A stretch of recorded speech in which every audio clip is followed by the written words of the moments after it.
Hello everyone, welcome to my YouTube channel English literature. आज की video का हम लोग का टॉपिक है एंथम फॉर डोमड्यूथ, जो कि विल्फ्रेड ओवन का one of the famous anti war poem है, जिसमें कि वॉर के अगेंस्ट बात करते हैं विल्फ्रेड ओवन। तो चलिए वीडियो शुरू करते हैं। नोट्स काफ़ी इजी लैंग्वेज में है। अगर वीडियो आपको अच्छा लगता है, आपके सिलेबस का है, तो प्लीज़ वीडियो को आप लाइक कीजिएगा, चैनल को सब्सक्राइब कीजिएगा, कमेंट करके बताइएगा कि वीडियो आपको कैसा लगा।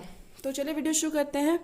Anthem for doomed youth is an anti war poem. Anti war poem है, वॉर विरोधी, मतलब वॉर को कहीं ना कहीं अप्रिशिएट नहीं करते हैं, उसके मतलब अगेंस्ट है poet, which was written by British poet, जो कि ब्रिटिश पोइट के द्वारा लिखा गया है, विल्फ्रेड ओवन। विल्फ्रेड ओवन जो ब्रिटिश पोइट है, उनके द्वारा लिखा गया है इन 1917 में। 1918 में विल्फ्रेड ओवन की डेथ भी हो गई थी। He was known as one of the leading poet of the first world war. First world war जब हुआ था तो उसके one of the most famous leading poet, मुख्य पोएट के रूप में जाने जाते हैं। Wilfred wrote this when he was in hospital. Wilfred Owen जो है एंथम फॉर डोमड्यूथ, ये तब लिखे हुए थे जब वो हॉस्पिटल में थे, रिकवरिंग फ्रॉम इंजरीज, और रिकवर कर रहे थे अपने इंजरीज यानी चोट से, and trauma resulting from his military service, जो कि रिजल्ट था उनकी मिलिट्री सर्विस का, मतलब वो मिलिट्री में थे, सेना में थे, इस वजह से मतलब उनको चोट या फर्स्ट वर्ल्ड वॉर के दौरान जो भी उनको इंजरीज हुई थी, तो वो हॉस्पिटल में जब थे तभी ये पोएम लिखे हुए थे। During the world war one, मतलब वर्ल्ड वार पहले विश्व युद्ध के दौरान जो उनको चोट लगा हुआ था, तो उसी टाइम वो जब मतलब हॉस्पिटल में थे तभी ये पोएम लिखे हुए थे। His some notable works are, उनका कुछ नोटेबल प्रमुख वर्क है, futility, transmitting and spring offensive. The present poem, हम लोग का जो प्रेजेंट पोएम है, anthem for doomed youth, was written in the form of sonnet. Sonnet के फॉर्म में लिखा गया है, मतलब 14 लाइन्स का पोएम है, क्योंकि सोनेट के फॉर्म में जो लिखा होता है वो 14 लाइन्स का पोएम होता है। डिवाइडेड इंटू, जो कि डिवाइड है ऑक्टिव, मतलब शुरू का जो फर्स्ट स्टांजा है वो 8 लाइन में डिवाइड है, एंड ए सेस्टेट, और जो नीचे का 6 लाइन है, नीचे का जो स्टांजा है वो 6 लाइन का है, and sestet. The theme of the poem is, और जो पोएम का जो थीम है वो है horror of war, death and suffering है।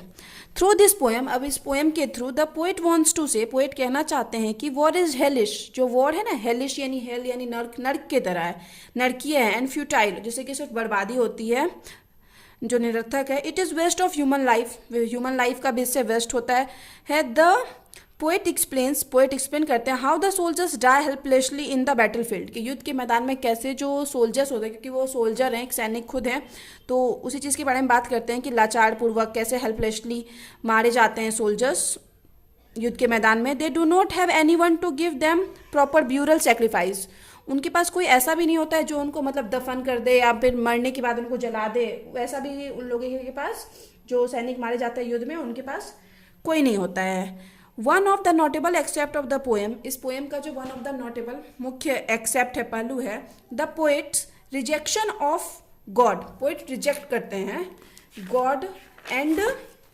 Religion after seeing suffering around him, अपने चारों तरफ ऐसे सफरिंग देखने के बाद, पूरा मतलब चारों तरफ, जैसे वर्ल्ड वॉर के दौरान चारों तरफ ढेर सारे मतलब कोई भी देश के बीच लड़ाई हो तो बहुत सारे सैनिक मारे गए, तो वो सब देखने के बाद है ना, पोएट मतलब भगवान होने का और धर्म का, ये दोनों चीज़ का रिजेक्शन करते हैं अपने चारों तरफ सफरिंग, दुख का देखने के बाद। The poem presents the speaker sadness, poem क्या प्रेजेंट करता है, स्पीकर मतलब पोएट विल्फ्रेड ओवन के सैडनेस को, एंड अगोनी, उनके दुख को, on the loss of life during war, और वॉर के दौरान जो लाइफ का लॉस हुआ है, कि जितने लोग मारे गए, उस चीज़ को एक्सप्लेन करता है, प्रेजेंट करता है। The poem begins with awful death of the young soldiers, poem जो शुरू होता है वो मतलब डेथ से ही शुरू होता है, भयंकर मतलब डेथ से ही शुरू होता है, जिसमें जवान सोल्जर्स, जवान सैनिक मारे जा रहे होते हैं। The poet sadly states, poet कहते हैं दुखी पूर्वक, nobody rings the bell for those, कोई भी व्यक्ति उनके लिए रिंग्स नहीं, मतलब बेल नहीं बजाता। बेल बजाना यानी जैसे चर्च में जाके बेल बजाते हैं, तो वो कोई भी उसके लिए बेल नहीं बजाता। Who died like castle on the battle field, जो कि एक मतलब मवेशी की तरह, एक पशु की तरह बैटल युद्ध के मैदान में मारे जाते हैं, मतलब सैनिकों के लिए कोई बेल नहीं बजाता है। They never received any formal ceremonies, और ना ही उन्हें कोई मतलब टू ऑनर देयर डेथ, उनके डेथ को ऑनर करने के लिए ना ही कोई उनके लिए फॉर्मल कोई अच्छी सेरेमनीज होती है सैनिकों के लिए, या उस टाइम वर्ल्ड वॉर 1 के टाइम की बात करते हैं। अब तो थोड़ा बहुत नो डाउट्स होने लगा है, आप देखते होंगे कि कभी किसी सैनिक की मतलब शहीद हो जाता है तो आसपास थोड़ा बहुत उनके ऑनर में कुछ ना कुछ जरूर किया जाता है। Instead both sides of soldiers, कि दोनों साइड के सोल्जर्स कोई भी लड़ाई हो, receive anger of the guns and rifles, उन लोगों को क्या रिसीव होता है, गन का गुस्सा और राइफल्स मतलब उनका आवाज़ चारों तरफ मौत, ये सभी रिसीव होता है सैनिक लोग को, सोल्जर्स को। अल्दो दे फाइट टायरलेसली, बिना थके हुए लोग लड़ते हैं। They got no mourning sounds, ना ही उन्हें कोई शोक गीत सुनाया जाता है। एंड क्रिमिनेशन, और ना ही उनके लिए मतलब कोई शोक गीत गाया जाता है और ना ही कोई दुख वाला गीत उनको सुनाया जाता है। They are brutally shot and killed, मतलब उनको जानवरों की तरह निर्दयता पूर्वक मार दिया जाता है, शूट कर दिया जाता है। The poet expresses his agony, अपने अगोनी पेन को पोएट एक्सप्रेस करते हैं। As he recalls that nobody light up the candle for their memory, poet जब ये बोलते हैं कि कोई उनके मतलब याद में कोई कैंडल भी ब्लो नहीं करता, मतलब जलाता नहीं है। इन द फर्स्ट स्टांजा, पहले स्टांजा में द पोएट पोर्ट्रेट्स, पोएट्स बताते हैं the realistic picture of battle ground, युद्ध के मैदान की रियल पिक्चर को प्रेजेंट करते हैं कि कैसे सैनिक लड़ रहे होते हैं, चारों तरफ गोलियां चल रही होती है, कोई भी सैनिक कोई भी देश की लड़ाई में।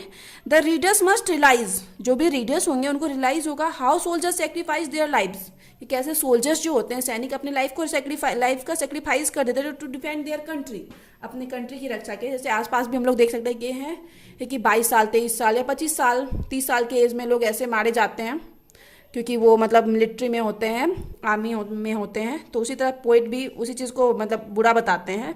दे are killed like animal during the war, war के टाइम वो लोग क्या मतलब जानवरों की तरह मारे जाते हैं।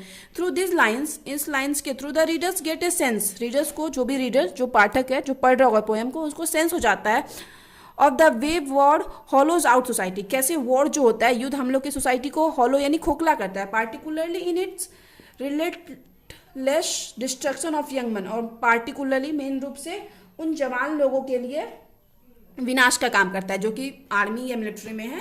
इन द सेकेंड स्टांजा, अब दूसरे स्टांजा में Owen moves away from the war, war की तरफ से जाते हैं to speak about the people who have been affected by it, अब उसके बारे में बात करते हैं। सेकेंड, फर्स्ट स्टांजा में तो बैटल फील्ड के बारे में, युद्ध के मैदान के बारे में बात करते हैं कि क्या सिचुएशन रहता है। सेकेंड स्टांजा में बात करते हैं कि वॉर से जो अफेक्टेड लोग हैं उनके बारे में बात करते हैं। The civilian who mourn their lost, मतलब जो सिविलियंस जो होते हैं जो लॉस्ट मतलब खो देते हैं अपने भाई को, फादर को, ग्रैंडफादर को और अंकल को, मतलब कोई भी सिविलियन कोई भी मतलब लड़ाई में मारा जाता है तो किसी के पिता भाई या फिर किसी का भी अंकल चाचा दादा कोई भी मारा जाता है तो उनके लिए बहुत शोकपूर्ण होता है।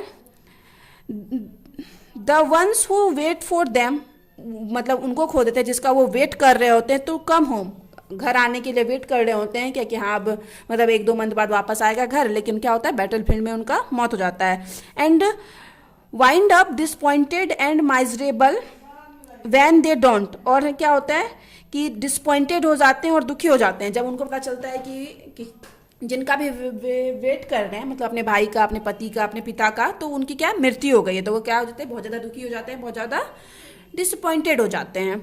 The acute loss of life, मतलब लाइफ का मतलब loss. And Owen witnessed in the war, तो अवन इस चीज़ के विटनेस्ड हैं पोएट कि war is made all the more poignant and heart breaking, जो वॉर जो होता है ना क्या बनाता है जीवन को, मतलब जीवन की हानि और हार्ट ब्रेकिंग मतलब एकदम मतलब दिल तोड़ सा जाता है, हार्ट ब्रेकिंग जैसा होता है। इन द सेकेंड स्टांजा में पोएट ये बताते हैं Owen was also a soldier, Owen खुद भी एक सोल्जर है, सैनिक है।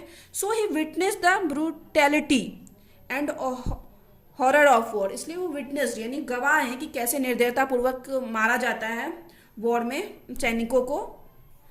फॉर हिम, उनके लिए war is a curse on the world, world पे जो है वॉर कर्स है मतलब श्राप है, कभी वॉर को सपोर्ट नहीं करते हैं एज ए मिलिट्री होने के। नो डाउट हम लोग कभी भी बोलते हैं बहुत ज़्यादा मतलब प्राउड की बात होती है अपने देश के लिए जान देना, लेकिन जो पोएट हैं जो सिचुएशन को फेस कर रहे हैं वो इस चीज़ को मतलब उस तरीके से नहीं लेते हैं, वो मतलब चाहते हैं क्या कि नहीं वॉर ना हो, इस चीज़ के मतलब इस चीज़ के बिहाफ में वो बोलते हैं कि वॉर में बहुत ज़्यादा मतलब लोग मारे जाते हैं, इस वजह से वो वॉर की कहीं ना कहीं डार्कर साइड को दिखाते हैं। Because million of young soldiers, कि बहुत सारे जवान लोग loss their lives in the war, अपने जीवन को खो देते हैं। 21, 22, 23 जिस साल में हम लोग पढ़ाई करते हैं उस साल में उस वर्ष में उस ईयर में वो अपने लाइफ मतलब जान दे चुके होते हैं। वो भी अपनी कंट्री के लिए। He can't even see his family for the last time, और जो वॉर में लोग मारे जाते हैं वो अब लास्ट टाइम अपनी फैमिली को भी देख नहीं पाते, ना उनसे मिल पाते हैं, उनको भी नहीं पता होता है कि कब उनका लास्ट डे होगा इस जॉब में, इस आर्मी की प्रोफाइल में, किस दिन वो मतलब लास्ट टाइम अपनी फैमिली से बात कर रहे होंगे।